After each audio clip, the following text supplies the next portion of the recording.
Para mí la frustración más grande fue no terminar el gobierno. Yo solo tengo agradecimiento con el presidente Petro, que buscamos el camino para lograr eso, pero creo que parte del proceso político nos llevó a hacer unas alianzas y que esas alianzas son con la política tradicional y que esa política tradicional funciona de unas formas tenaces. Nosotros debemos manejar esas alianzas y no que terminen ellos manejándonos a nosotros.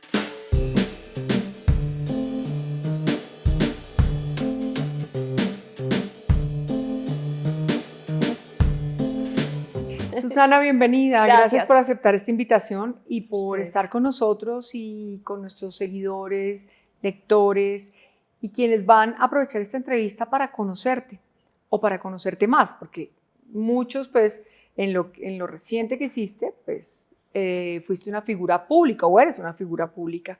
Pero más allá de esa figura pública o política, ¿quién es Susana? Bueno, yo soy una mujer muy orgullosa de ser colombiana, con mucho arraigo al país y con un gran compromiso con una pregunta vital que me ha guiado como una estrella desde que soy muy joven y de verdad ha sido como una inquietud que viene muy del interior y que me ha seducido mucho sobre todas las paradojas de la forma en que vivimos. Y desde muy joven me pregunté por qué tanta desigualdad y sobre todo por qué cómo supuestamente eso que nos muestran como desarrollo termina destruyendo la vida misma y la naturaleza. Entonces desde muy joven empecé a preguntarme esa pregunta de diferentes formas. Y entonces yo creo que hoy me convertí en el tiempo a partir de ese proceso en una mujer ambientalista muy comprometida con buscar una alternativa a ese modelo en el que estamos hoy. Entonces soy tal vez como una mujer inquieta y curiosa que además ha tenido esa curiosidad intelectual y siempre me he querido preguntar cómo hacemos esa transformación, por qué la hacemos. También una mujer que ha viajado mucho, porque de verdad la pregunta me ha llevado a muchos lugares y en la política, en el proceso de la política, eso no fue antes, sino en la política, me fui encontrando también con la desigualdad de género, ya en una experiencia personal. Entonces en el camino también me fui volviendo una feminista. Digamos, lo del ambientalismo sí lo tengo como desde muy joven está ahí esa inquietud.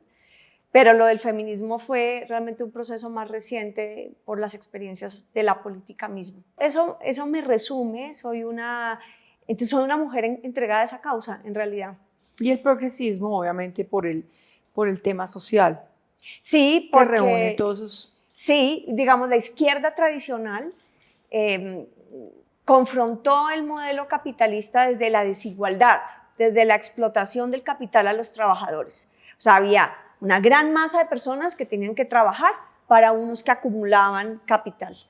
Pero en el tiempo, en el proceso, apareció otra variable y cómo es que ese capital también, a partir de la explotación de recursos, termina no solo explotando a los trabajadores, sino también explotando la naturaleza y la vida, y eso ya nos tiene una crisis de nivel mundial. Entonces, el progresismo empieza también, es más una corriente que trae nuevos temas a la izquierda, que incluye el ambientalismo, que incluye la pregunta que va más allá el papel de la mujer en esa explotación específica. Entonces también entre las corrientes feministas y trae muchas causas contemporáneas que empiezan a surgir y no son desarrollos teóricos como un poco la derecha trata de markatizar, sino que son sujetos sociales que surgen pues, del mismo proceso. Entonces, por eso yo creo que los que estamos haciendo política en este siglo y que estamos muy afines a esas causas, nos describimos progresistas, también de izquierda, pero también progresistas. ¿Dónde naciste? ¿De dónde viene el apellido? Cuéntanos un poquito de esa historia tuya. Bueno, yo soy un sancocho nacional, realmente. Yo nací en Bogotá, que creo que es el lugar preciso porque mi papá era samario, mi abuela guajira, mi abuelo palestino, migrante palestino, entró a Colombia vía Puerto Colombia en los años 20 y un migrante económico y también político en una época donde empieza realmente el conflicto palestino, que es cuando se acaba el Imperio Otomano e inicia la colonización europea a través del protectorado inglés, y el ejército inglés entra a esa zona donde está mi abuelo y estaban reclutando jóvenes para el ejército. Entonces, jóvenes de esa vereda deciden migrar y en búsqueda como de otro futuro, y pues terminan por unas historias increíbles que ya hay varios autores que empiezan a describir la migración árabe a Colombia. Terminan en estas tierras. Entonces también tengo esos ancestros palestinos, y del lado de mi mamá son muy cafeteros. Mis bisabuelos son de Antioquia. Mejor dicho, eso es una mezcla de regiones completa. Pero la familia de mi mamá es de Sevilla Valle, que es el norte del Cauca, que es más la zona cafetera del Valle del Cauca. Entonces yo unas vacaciones iba a Santa Marta, donde vivían mis abuelos, otras iba al eje cafetero, al Valle del Cauca. Entonces yo por eso digo que soy un sancocho nacional. ¿Y cómo era esa vida en Bogotá, Susana? En el colegio, en esa inquietud que tú tenías, ¿estudiaste acá, universidad? Sí. Pues yo también tuve un momento muy interesante en la infancia, porque los primeros 9 años viví en Bogotá. Y ya cuando uno va a despertarse a la adolescencia, que empieza a ver, ¿no? Y estudiaba en un colegio bellísimo que es el Leonardo da Vinci, que es un colegio muy entregado al arte, la cultura, las ciencias sociales, aprendiendo italiano, vivía en Cedritos, que en ese momento era lotes con vacas. Yo me acuerdo que cogía el bus al colegio. Era el norte de Bogotá. Eso era norte, y eso eran lotes con vacas, y eso era un conjunto de casas, y muy cerca, pues más o menos cerca al colegio, y era una vida muy rica. Tenía un tío bohemio, de las artes, galerista, entonces me llevaba al centro de Bogotá. Yo tenía una vida muy enriquecida. Y de pronto mi papá decide irse a vivir a Barranquilla en los 80s. Y eso para mí fue un shock cultural brutal. Entonces yo de los 9 años a los 18 viví en Barranquilla. Si claro, estuviéramos haciendo Fue ir de la nevera a sí, son dos países diferentes. Es como ir de un país a otro país. Y esos 9 años fueron para mí muy difíciles. Barranquilla para mí fue un shock cultural muy duro, a pesar de que mi papá era costeño, pero fue para mí como dejar un proceso de desarrollo y encontrarme en un ambiente en que yo no entendía nada. Y ahí me di cuenta que era muy bogotana también, porque... ¿Y mantuviste tu acento? Pero mira, si esta entrevista estuviera pasando en Barranquilla, yo estaría hablando costeño. ¿Sí? Desde se te pega. O sea, en 2 segundos, a mí, ya, pues claro. Entonces eso es una mezcla rara. Entonces cuando yo, por ejemplo, estuve en Cartagena haciendo entrevistas esta semana, bueno, estuvimos en lo del Congreso de la Andi, visitando los barrios populares, enseguida yo me conecto. Sí, esos 9 años fue para mí difícil, fueron difíciles porque no me hallaba en esa cultura. Era tan rola que me costó como 3 años quitarme las medias. Entonces eso era un shock cultural serio. Claro. Sí. ¿Y allá estuviste hasta qué edad? Hasta los 18. ¿Y luego? Entonces ya decidí. ¿Te regresaste a Bogotá? Sí, mi papá me dijo, bueno, quédate aquí en la universidad, yo te compro un carro. Y yo le dije, no cambio libertad por carro. Entonces, ¿te viniste para acá? A la universidad, sí, a Bogotá. ¿Y dónde estudiaste? En la Universidad de los Andes. Estudié ciencia política y fueron unos años increíbles porque pues la libertad de esos años, o sea, todos los que son los años 20, cuando uno tiene 20 a 30 es un periodo increíble de construcción. Sí, y de mucha libertad, es muy bonito. Entonces sí, estuve en Bogotá esos 5 años. Bueno, Susana, ¿y cuándo te empiezas a picar la política y a decir, tengo que estar acá? Porque pues todos esos ideales y todo eso que tenías ahí, ¿cuándo empiezas a Yo siento la política muy de adentro desde muy joven, desde niña. No sé por qué a mí me tocaba todo ese crecer en los 80s y 90s, ni no sé tampoco por qué. Después fui descubriendo algunas raíces, pero no eran muy explícitas. Pero a mí me inquietaba la izquierda desde joven, pero yo no tenía un contexto donde encontrarla. A mí me dolió la muerte de Pizarro, yo tenía 12 años.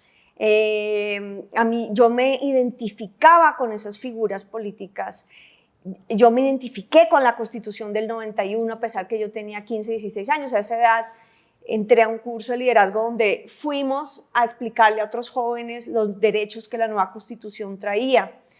Recuerdo que además el facilitador, que se convirtió en alguien que estuvo presente en mi vida en esos años de la universidad, fue Diego Molano, el que fue después ministro de Defensa de Uribe.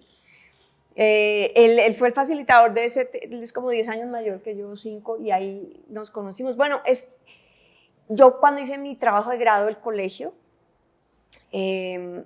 lo hice sobre qué pasaba en las ciudades con el desplazamiento forzado por el conflicto armado y cómo esa victimización de los desplazados podía llevar a procesos de violencia urbana.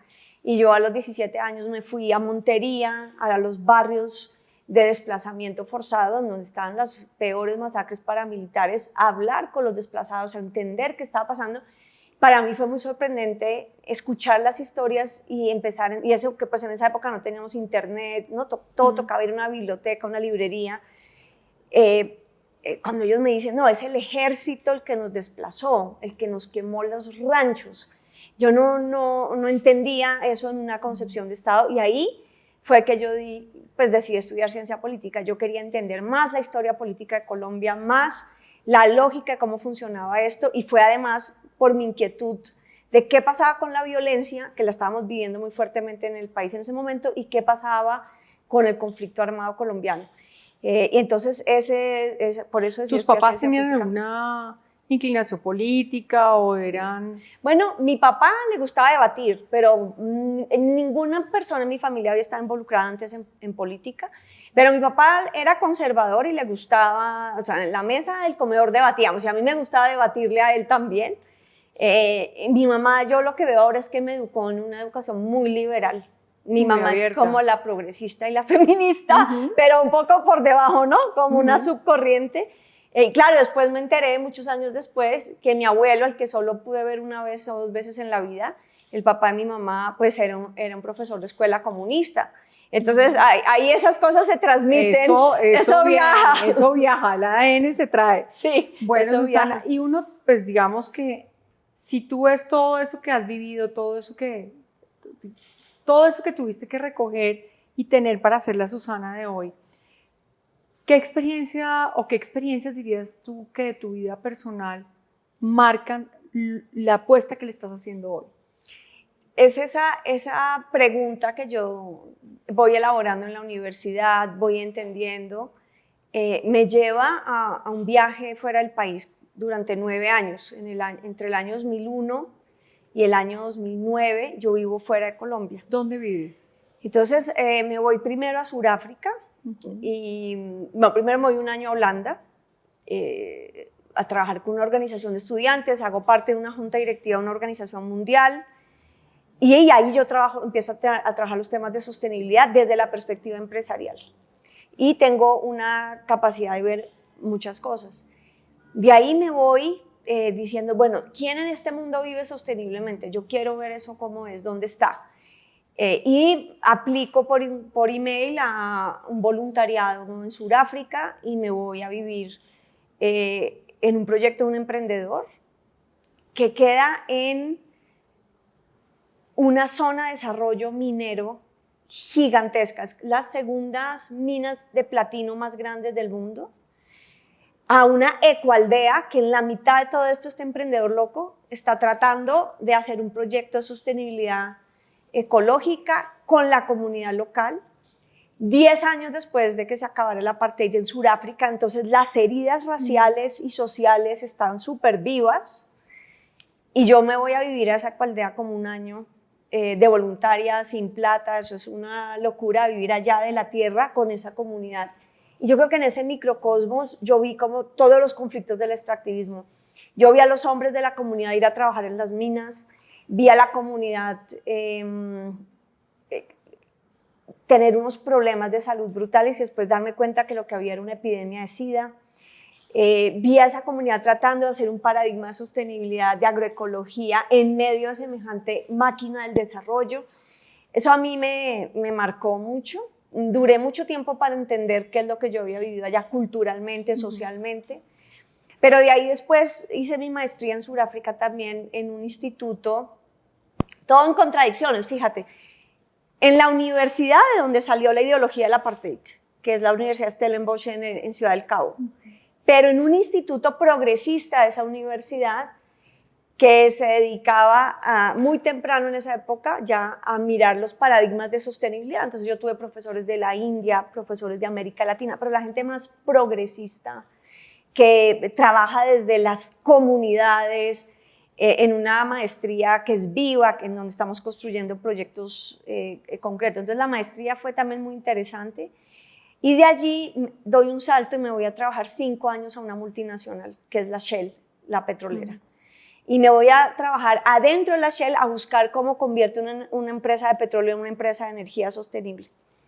Y esos 5 años, pues yo renuncio cuando la empresa decide que ese presupuesto de innovación se va a ir para el fracking y se va a ir para las nuevas tecnologías para extraer más petróleo. Y yo digo, esto en tiempos de cambio climático no tiene sentido. Entonces, ese viaje, que además incluyó momentos de luchas activistas, trabajo en derechos humanos, viaje por diferentes países, fueron 9 años muy ricos, me llevaron a una conclusión. Yo me uno al Polo Democrático Alternativo en el 2005, un año después de que se une, desde Holanda. Y yo creo un núcleo del Polo Democrático en Holanda. Era muy loco porque yo trabajaba en la mañana en la Shell y en la tarde hacía reuniones del Polo y le hacíamos oposición al gobierno de Uribe desde allá. Y ahí encuentro a la izquierda por primera vez, que estaba por ahí en mis raíces. Pero ahí con el Polo, ¿con quién tuviste relación? Pues mira, yo simplemente escribí un email y yo dije, voy a abrir un capítulo del Polo acá, y abrí el capítulo. ¿Quién copió? Varios colombianos exiliados por masacres paramilitares que estaban allá, unos profesores, y de ahí nos contactamos con muchos compañeros en el Polo Europa. Sí, lograron hacer una red. Sí, y ahí es cuando yo entro a la política, decido militar activamente como una respuesta a esos 9 años. Yo dije, este problema no se arregla ni desde la empresa, no se arregla desde las comunidades, no se cambia esta forma, la única forma, esto es una lucha de poder, y las luchas de poder están en el terreno político, y por eso decido entrar al Polo Democrático y empezar a militar políticamente. Así que para mí esos son los 9 años que marcan las decisiones que me llevan. Que son trascendentales en tu vida. Sí, porque ahí decido regresar a Colombia. Además, desde el Polo allá, cuando hubo el segundo congreso del Polo, nosotros mandamos una carta desde nuestro pequeño núcleo en Holanda, y esa carta se recibe en Colombia y nos mandan una carta de vuelta y nos dicen, nosotros pensamos igual que ustedes. Y cuando yo vi lo que esas personas pensaban, yo dije, venga, este es nuestro como en Colombia, es igualito. Y ese era el sector que lideraba Gustavo Petro. Y así es que así es que yo me uno a esa tendencia del Polo, que era liderada por Gustavo Además, Petro. En el discurso del presidente Petro, incluso como candidato, tuvo siempre en cuenta el tema de la transición energética, hablaba mucho de lo que nos estás contando como una propuesta de cambio.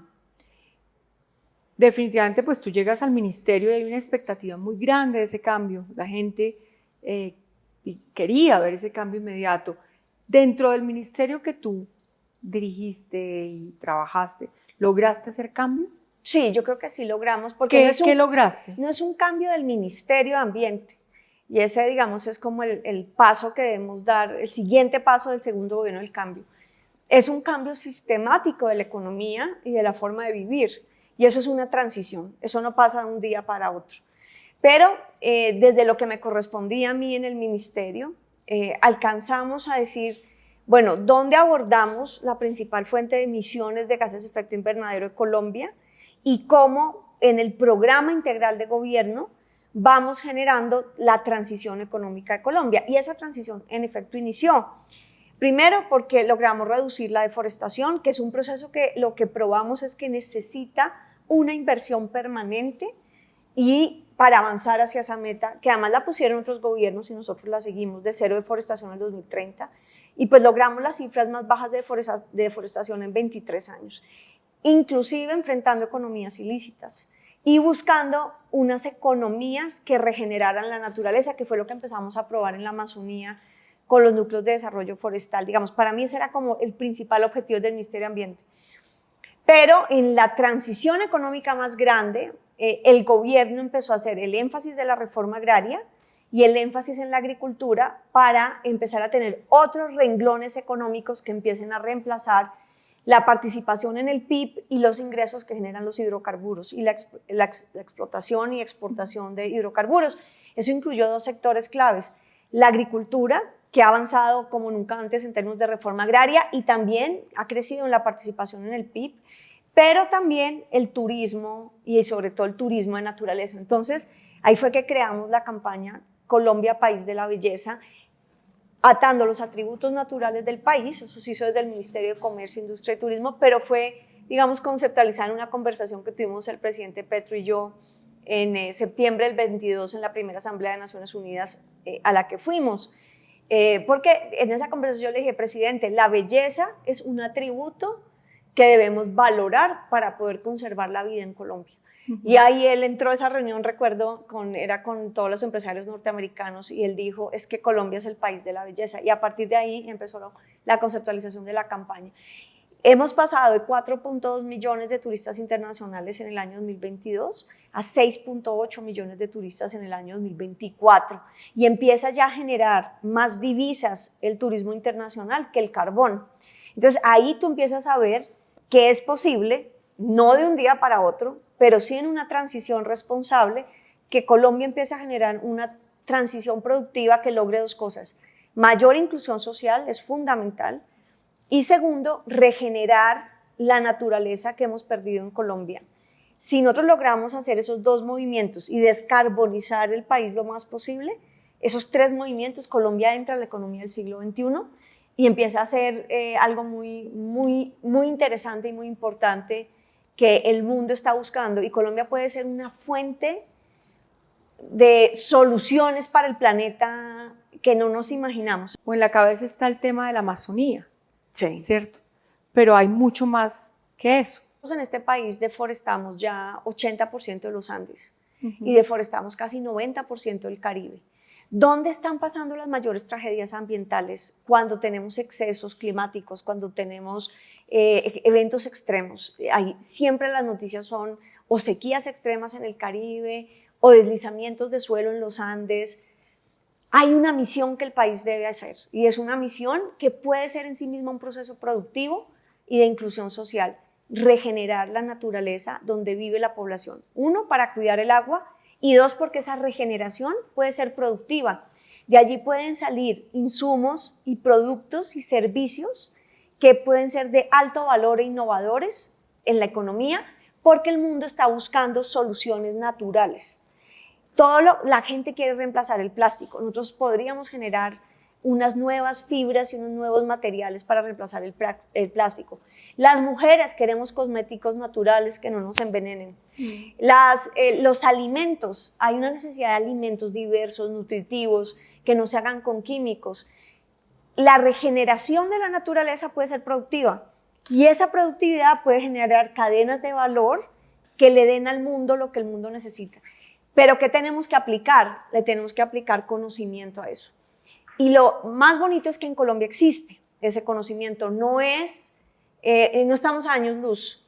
Están los pueblos indígenas, está en la diversidad cultural de este país, pero también está en la ciencia. Tenemos más de 5.000 grupos de investigación certificados por el Ministerio de Ciencias en este país, que estudian la biodiversidad de este país.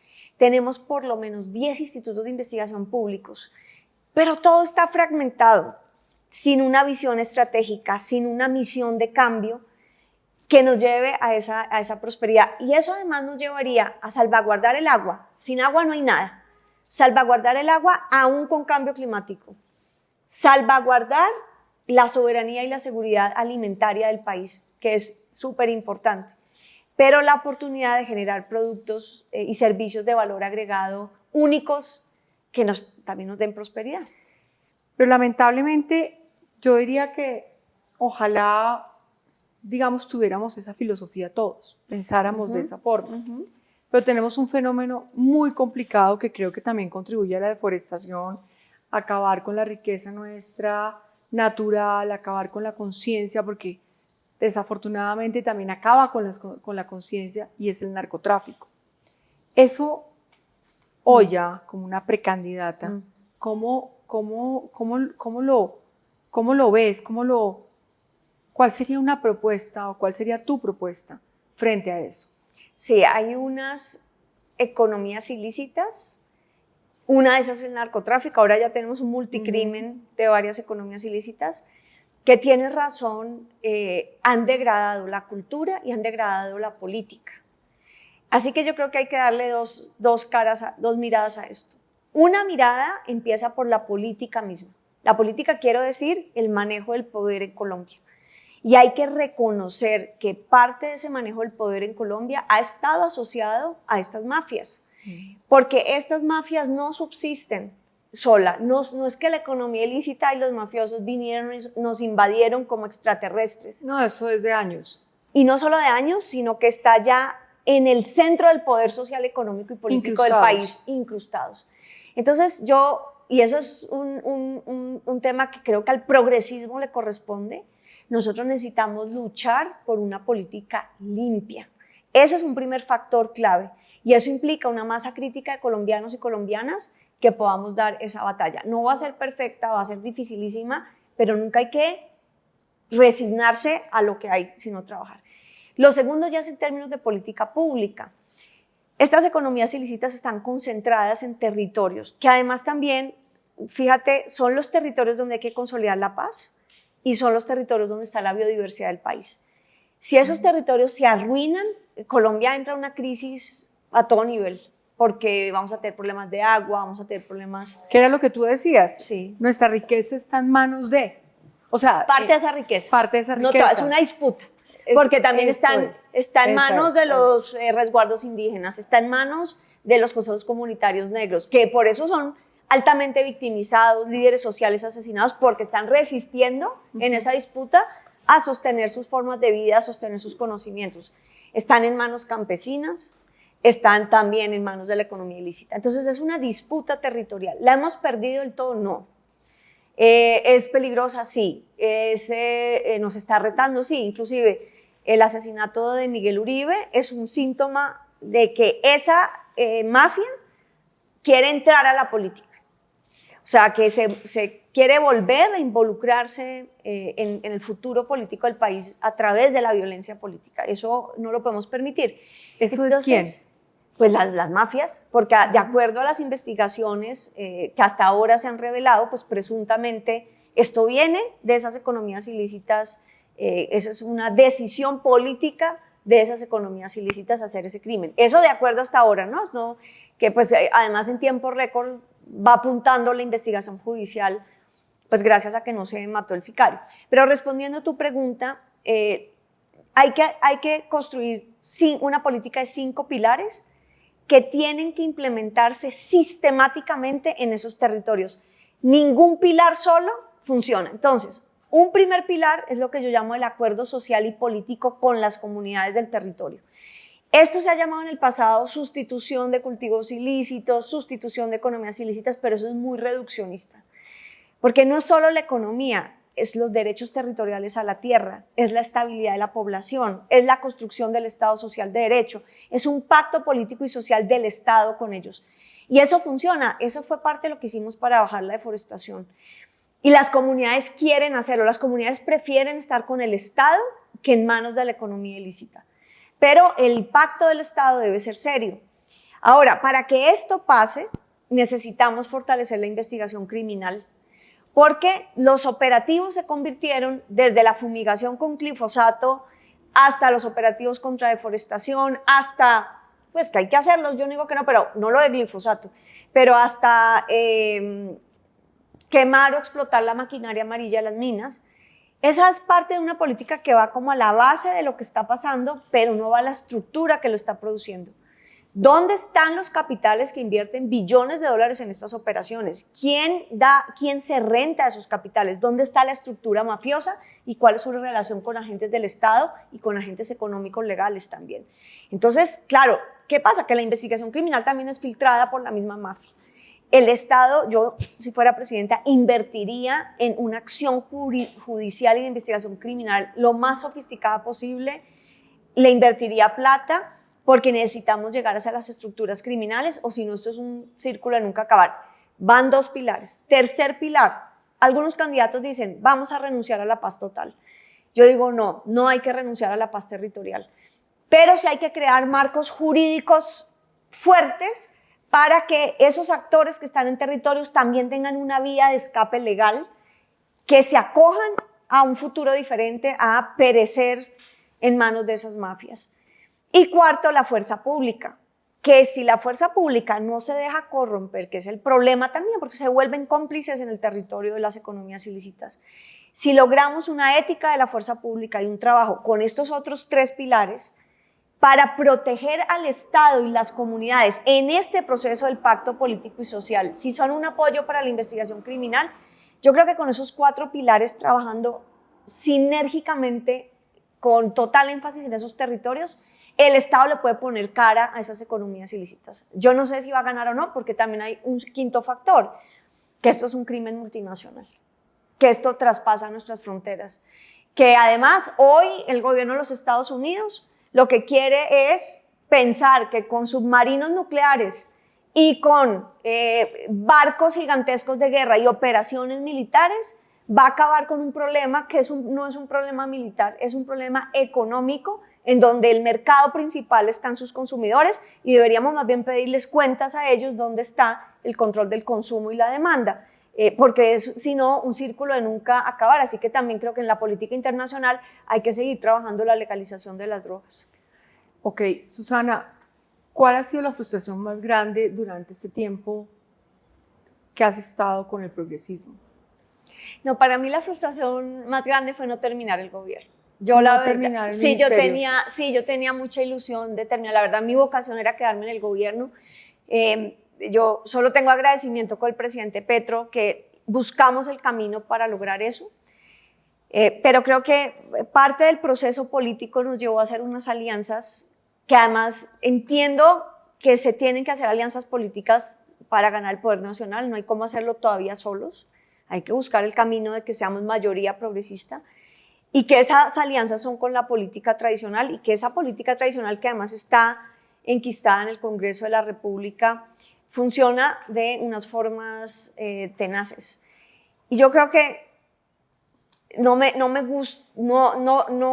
creo que esas alianzas, si nosotros somos los que tenemos el poder o la confianza de la política, nosotros debemos manejar esas alianzas y no que terminen ellos manejándonos a nosotros. Y para mí eso fue lo que pasó. Una frustración. Sí, yo sentí que ganaron mucho poder y que erosionaban el proceso de cambio. Todo el país te vio con lágrimas el día de ese Consejo de Ministros. Frustrante, sí. Y creo que la frustración no la transmitiste a todos los colombianos. Sí. Y ver a esa mujer que con valentía estaba enfrentando tantas cosas, el ministerio, es decir, yo creo que hay una vocera del gobierno permanente, incluso que hablaba y que comunicaba, eras tú frente al público, entonces uno podía seguirle como entender detrás de qué se iba o cuál era el propósito. Eso lo vimos romperse, y lo vimos romperse claramente porque pues es evidente que estaba sentado Armando Benedetti y lo estaban presentando como jefe de gabinete, y esa frustración que fue pública y que no deja que Susana termine, digamos, porque decide, pues estoy diciendo que decides, porque así fue que lo vimos, decides irte para ya emprender una carrera como esta. ¿Cómo vas a evitar que a ti no te vaya a pasar lo que le pasó al presidente Petro, que es hacer esas alianzas que son tan peligrosas y que tienen este tipo de resultados? Sí, se juegan las elecciones, se juega ahora. Es que es ya. Y tú estás como precandidata. Sí, se juega ahora y se juega en un proceso colectivo que se llama Pacto Histórico y que es el segundo intento de unidad de la izquierda en un solo partido político. O sea, es la fusión de Colombia Humana, el Polo Democrático, pero la UP. Te iba a preguntar, ¿pero qué pasa con la Colombia Humana? Porque tú venías siendo de la Colombia Humana, ¿o sí. No? Nosotros ganamos la presidencia en el 22 con una coalición de fuerzas, donde estaba Colombia Humana, la UP, el Polo, el Partido Comunista y otras fuerzas y movimientos sociales también. Pero ahora, para el 20, pero entonces en ese momento pudimos hacer coalición porque éramos minorías políticas, pequeños movimientos. Pero al ganar esa coalición, la presidencia y la mayoría del Congreso, pasó de ser minoría a ser mayoría, o sea, a traspasar como un límite que tiene la ley, de que si tienes representación de más del 15%, ya no puedes hacer alianzas. Okay. Entonces, lo que viene, y está hoy en juego en el Consejo Nacional Electoral, es un proceso de fusión para hacer un solo partido.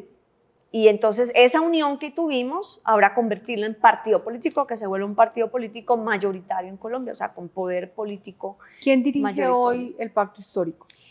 Hoy es un comité político conformado por los presidentes y secretarios generales de cada uno de los partidos que se están fusionando, que es el Polo Democrático, la Colombia Humana, la Unión Patriótica, el Partido Comunista, Progresistas, que es una escisión del maíz, la Minga Suroccidente, que es el movimiento indígena, y ahí está abierto en este momento el pacto para que lleguen otros movimientos políticos y sociales, está abierto la afiliación de más fuerzas. ¿Y cómo va a ser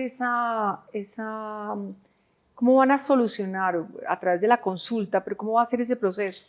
Entonces, en este momento, el pacto sacó unas reglas del juego consensuadas entre todos los partidos y los precandidatos para que sea la ciudadanía en consulta abierta. Esto quiere decir que cualquier ciudadano que tenga cédula de ciudadanía es inscrito puede ir a votar.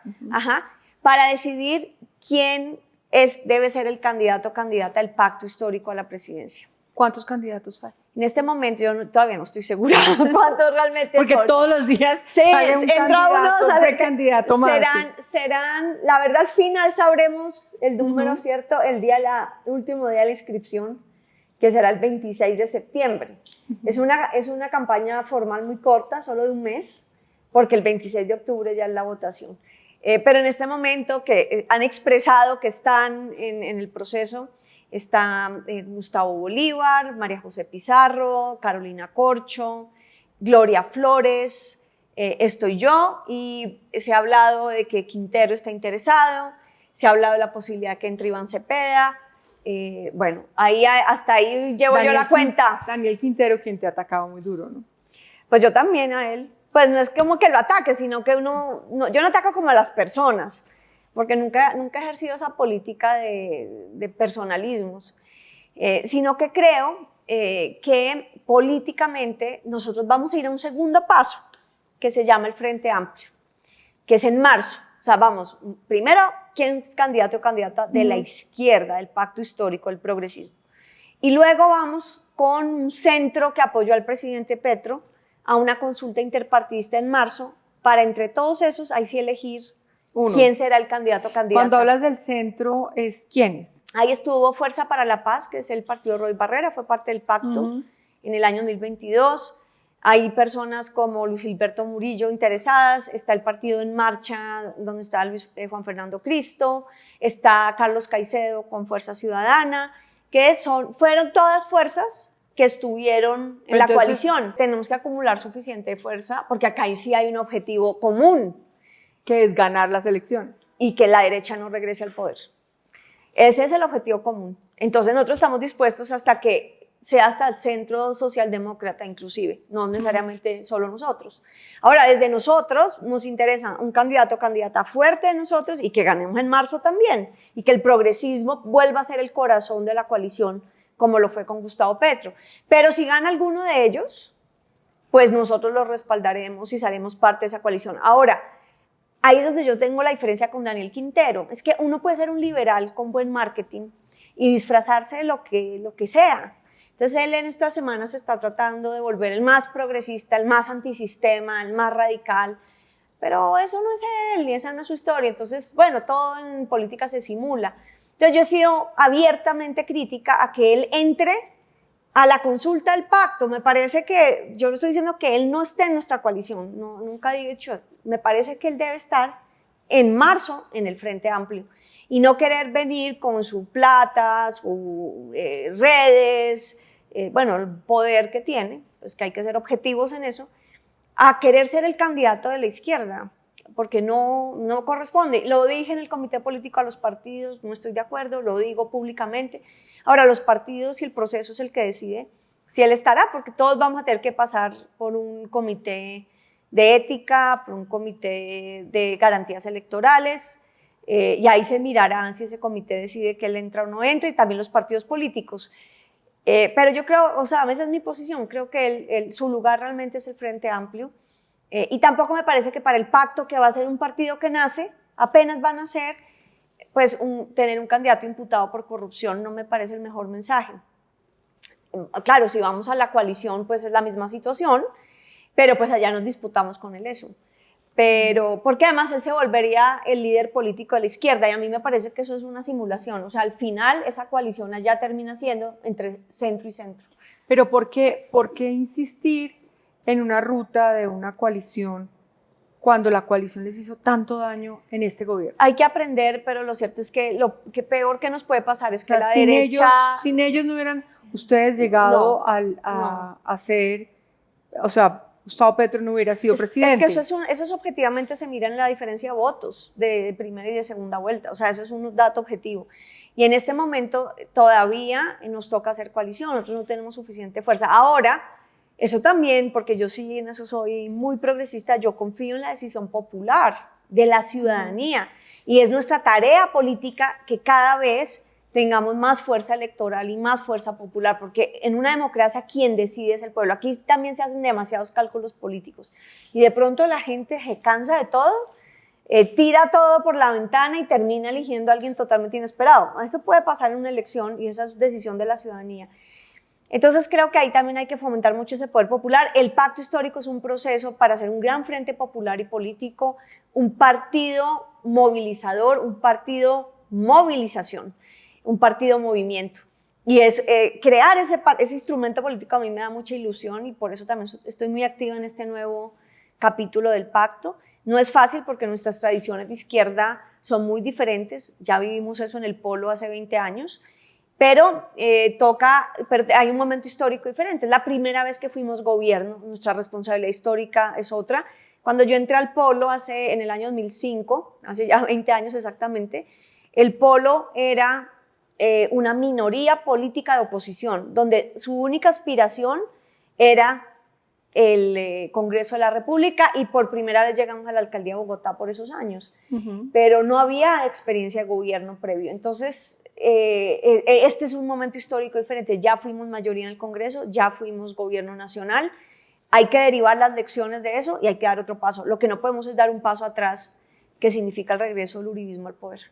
Susana, entramos a la segunda parte. Uy, si apenas terminamos la primera. La de las tarjeticas. Bueno, a ver, acá está el destino cifrado. Cogí una o dos, no, es que es gruesa.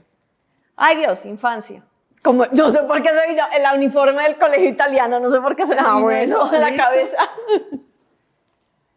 Poder popular. Manifestación, movilización, gente. Para mí eso es el poder. Alegría, bailar salsa. ¿Te gusta la salsa? Me encanta bailar salsa, sí, eso da mucha alegría. Petro, mi mentor político. No, me da como nostalgia. ¿Por qué? No sé. Es como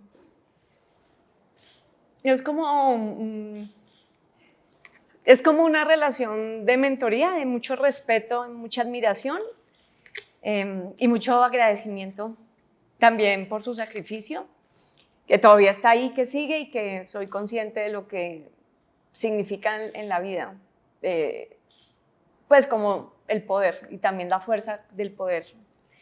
Y lo que significa eso alrededor, sí, es y todo lo que ha tenido que vivir, es lo duro. Que tuviste. Sí, es duro, pero mucha admiración y agradecimiento. Reconciliación con la naturaleza. Con la naturaleza. Desafíos, las mujeres en política. Frustración, bueno, ya lo dijimos, no terminar el gobierno del cambio. Colombia profunda, la mayor inspiración. Esta es nuestra clave de prosperidad o de desastre, uno de los dos. segundas oportunidades, se me viene a la cabeza Benedetti, pero bueno, en fin. Me quedó la frasecita. ¿Le darías una segunda oportunidad a Benedetti? No, eso fue lo que dijo el presidente del Consejo de Ministros y por eso se me viene. Conflicto. ¿Cómo funciona la política tradicional en este país? Familia, mi mamá, mi esposo y mi gato. Fe en la vida, sí, en la naturaleza. Es que la fuerza de la tierra es una cosa bella. Amor, mi esposo, Pablo. ¿Qué hace tu esposo? Mi esposo es filósofo y creativo, así que está trabajando en proyectos culturales. Educación puede ser la salida, sí, como una oportunidad. Educación, una oportunidad. Identidad, el sancocho. Ya nos quedó claro cómo sí. es esa. O sea, se podría decir que eres el sabor de las regiones. El sabor de las regiones, sí, las tengo, además que tengo eso, ¿no? Llego a cualquier región y empiezo a hablar como ellos, es horrible. Buenísimo. Pensarán que simulo, pero no. Política es una pasión, la política es una pasión. Esperanza en la capacidad de este país. La esperanza para mí es la resiliencia, ver la resiliencia de la gente de este país es... Uno dice, si esta gente no se ha rendido, ¿cómo se va a rendir uno? No. Paz es nuestro objetivo en Colombia. Paz. Y bueno, y en el mundo ahora. Memoria, Palestina. ¿Qué piensas de lo de Palestina hoy? Es como una raíz que están desapareciendo. Cuando pienso en Palestina, pienso en los árboles de olivos. Cuando estuve allá y vi y me contaron, porque parte de ese viaje de 9 años fue ir allá a encontrar la raíz, vi cómo parte del genocidio, que no empezó hace 2 años, es arrancar de raíz la cultura. Y en la cultura palestina, algo muy importante son los árboles de olivo, porque los árboles de olivo, de ahí se deriva la economía de la familia. Y hay árboles de olivos de cientos de años, o sea, son ancestrales. Y parte del genocidio era los soldados israelíes arrancando los árboles de olivo, porque saben que están arrancando una memoria, están arrancando una identidad, están desapareciendo una cultura. Y eso a mí me quedó muy, muy fuerte. Entonces yo entiendo la raíz del genocidio porque viene pasando hace tiempo. Bueno, Susana, algo que le quieras decir a la gente que ha visto esta entrevista, que los invitas a seguirte, a conocerte más. Estás en tu casa. Muchas gracias por este espacio, esta oportunidad. No hablo mucho de mí normalmente, así que ha sido muy bonito, muy interesante. Y bueno, invitarlos a todos a que apuesten por la democracia. La democracia es algo que construimos todos los días y la democracia es reconocer al otro. Y en ese reconocimiento los invito a que también me conozcan, es susanamuhammad.co. Y allí, si les interesa, pueden ser parte de esta movilización que llamamos Siembra Futuro y que busca sembrar futuro desde la izquierda, desde el progresismo, desde el pacto histórico, para estas elecciones, pero más allá también, porque creo que si lográramos un cambio basado en nuestra diversidad cultural y ecológica, este país tiene las claves del siglo XXI, entonces los quiero invitar a que lo construyamos juntos. Bueno, pues muchísimas gracias, Susana. Muchas gracias. Aquí tienen la entrevista completa, síganos en quienique.com y ahí encontrarán en la sección de quién es quién toda la entrevista con Susana Muhammad.